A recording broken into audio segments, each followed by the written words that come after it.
All right, welcome to the Pickup Korea podcast. And today I want to discuss approach anxiety. So, of course, approach anxiety is typically the first problem, the main issue. If you're just starting out, you're a beginner, you're trying to go out and approach girls in the daytime, on the street, you see beautiful girls walking by in a cafe, in a shop, anywhere you are, or even at a bar or a club. You might be heading to a local bar, a club, you see an attractive girl and you just feel nervous, right? Well, wherever that is, it's that same kind of feeling of, is she going to blow me out? People are watching me. What if it doesn't go well?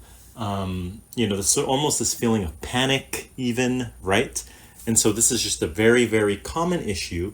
And what's important to realize is everybody goes through this issue. Everybody has this issue.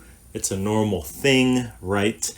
And really the main difference between an experienced guy, somebody who's been out there, who's put in the time, who's put in the hours on the streets or in the bars, and can really just go up, approach, say what's up, move things forward, is that the experienced guy has a lot of references. He's done it time and time again. He feels sort of he feels comfortable in what would be typically for others an uncomfortable situation, and he's kind of learned to just relax into that, right? So I always kind of give the analogy. It's kind of like if you're to jump in a pool, right? You can kind of like tiptoe your way in and sort of like, I'm gonna do this, I'm scared to do this, or you can just jump in, right? And if you're an experienced guy, you get a lot more comfortable over time just jumping in. Whereas the novice, he kind of wants to tiptoe, not jump in, and causes all this sort of pain for himself in the process, right? And that being said, really what it is you have to sort of prove to your brain, show yourself that it's not a big deal. In the end of the day, I've done this thousands of times. Others guys have done this thousands and thousands of times. Nothing bad actually ever happens, right? However, your brain will play out all these various situations, these scenarios. It'll start projecting all these movies of things that don't actually exist, and ultimately just prevent you from taking action, right? And so in this podcast, I kind of want to give a few tips to you guys out there who are trying to go out, trying to approach girls, and sort of have this, anxiety, this fear holding you back. And believe me, I've been there. I've been in the position, I remember even way, way, way back in the day, starting out and everything, and just walking around. I remember I made a goal that I think I got off at like 4 p.m. I made a goal that I have to at least, walk around, try to approach girls after work, whether that was in a bar or on the streets, depending on the time, for some hours, right? And I remember initially walking around for like 5 hours doing no approaches, right? Going home, upset, frustrated, sort of just really feeling like I was wasting my time, really disappointed in myself. And then I would do it the next day, and then the next day, and then maybe I remember maybe after like 5 days, Monday through Friday, I finally get one approach in. And so it's just this whole like anxiety and time wasting thing, right? And so how did I overcome it? For me, initially, it was that frustration of not taking action, that frustration of just spending all this time going out and not actually doing it, right? And so here are a few tips that I've implemented and that other clients have implemented that have really, really helped to, overcome this, overcome this obstacle, this trap of not doing action and letting the anxiety win the day, right? So the first tip I would really, really give you is when you go out, maybe go grab a coffee, maybe go grab a tea, right?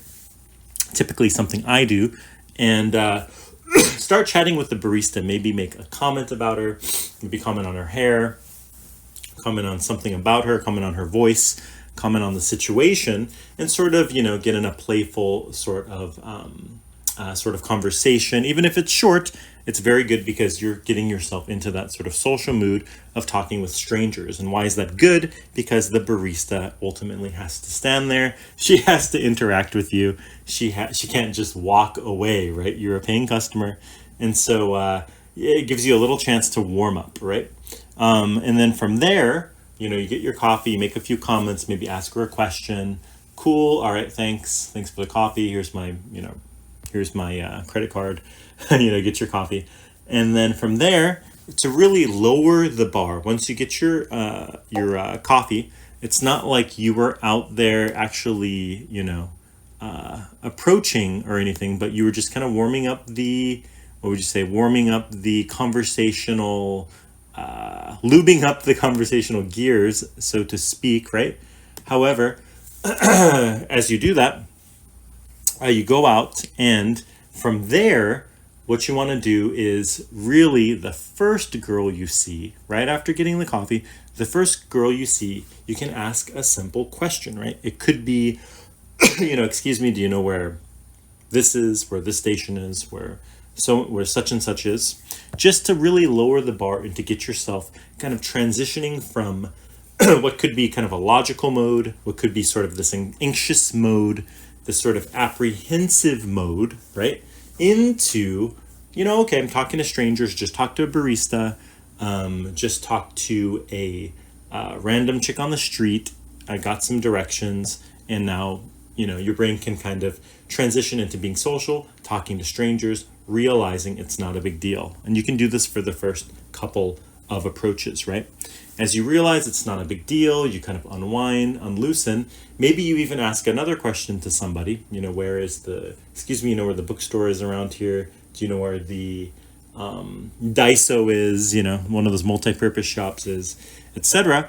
You can actually stay in the set. After asking the indirect question, you can stay in the interaction and kind of share your story, share what you're up to, make another comment about her, something you notice about her, maybe ask her a question, and then kind of continue the interaction for even longer. And maybe, who knows, maybe it's even a good interaction. Maybe you get her phone number if it's going well. Maybe you even meet up later. Maybe even she joins you, for a bite to eat or something. The longer you stay in, the better, as you progressively approach more and more, right? And so, so from there, what do you want to do? From there, what you really, really want to do is transition into approaching girls and then getting away from the indirect question into more direct observations, right? So when you begin to start doing these direct observations, you can really set the bar low. So a common issue is like guys walking around thinking that they need to have the perfect opener, or going to a bar and thinking that they need to have the perfect, clever, well-crafted opener, right? And well, if you have one that comes to mind that's really good for the situation, not saying not to use it, of course you can use whatever comes to mind. But the main thing to understand is that you don't really need this perfect, clever, amazing opener. The most important thing, of course, is actually going up there and doing the opener. Just opening, saying something, it could even be as simple as hello, right? But what really matters is what comes after, right? So, it could be even hello. It could be, I think, as I mentioned in another podcast, like, wow, you're walking way too fast for a Sunday. It's Sunday. Today's supposed to be the chill day. You must be doing some kind of cardio exercise right now, or, on a rush to work on a Sunday. That can't be good. So that's kind of really fit for the situation, right? But it could be even as simple as hello. Hey, what's up? It could be as simple as that, right? But what matters is ultimately going up and doing it, entering these interactions. And initially, in the beginning, you're going to want to do, quite a lot of interactions in a row. So instead of walking around doing one and walking around for an hour and doing another, you want to start building some social momentum, just like you did when you talked to the barista, when you asked directions a couple times, maybe stayed in a set or two. And then when you do your first observation, or even hello, or a compliment about the girl specifically, then say you get a blowout, or say one goes well, you chat for a bit, break off, you want to continue to the next one as soon as possible. So basically you're building this momentum and taking action and getting out of that excuse mode. And as you do that, as you take more action, the momentum of taking action slowly overwhelms the anxiety, the excuses, and you kind of eventually get into a flow, eventually get into a state, right, where you're not even thinking about it, you're not anxious, and you keep taking action over and over again, right? And from there, like I said, not needing the perfect opener, just making a simple comment, a simple comment about her shoes, a simple comment about how she's walking, a simple comment about something you noticed about her, right? And then from there, then again, either cold reading her, as we mentioned in a previous podcast, maybe sharing a bit about yourself, what you're up to today. You're just on your way to, Gangnam Station, on your way to Hongdae Station to go do such and such, but you notice something about her, and then continuing the interaction from there, right? And as I mentioned initially, you're going to want to use a lot more statements rather than, oh, so what kind of shoes are those? So where are you going? So what are you doing? So, da da da da. You want to share, maybe like I mentioned in the previous one, you're walking way too fast for a Sunday. It must be your, cardio session right now. And then she either responds or not. And then you saying, oh, cool. Yeah, I literally just got back from the gym right around the corner, but thinking to go grab either a coffee or a beer of all things. Weekend's ending soon, considering coffee or beer, but kind of leaning towards a beer right now. I know there's a couple good spots over there, but yeah, you seem more like a coffee person than a beer person. Continuing like that, right? Continuing in a sort of making statements manner, right? And so as you begin to do more approaches, as you begin to speak more directly about her, share what you're doing, make more statements about what it seems like she's doing, more statements about her, which keep her engaged, which keep her responsive, then you start continuing interactions. And of course, if you have the right, it's more about having the right body language, the right voice tone, the right energy in the interaction, right? Matching the girl's energy and then leading it forward.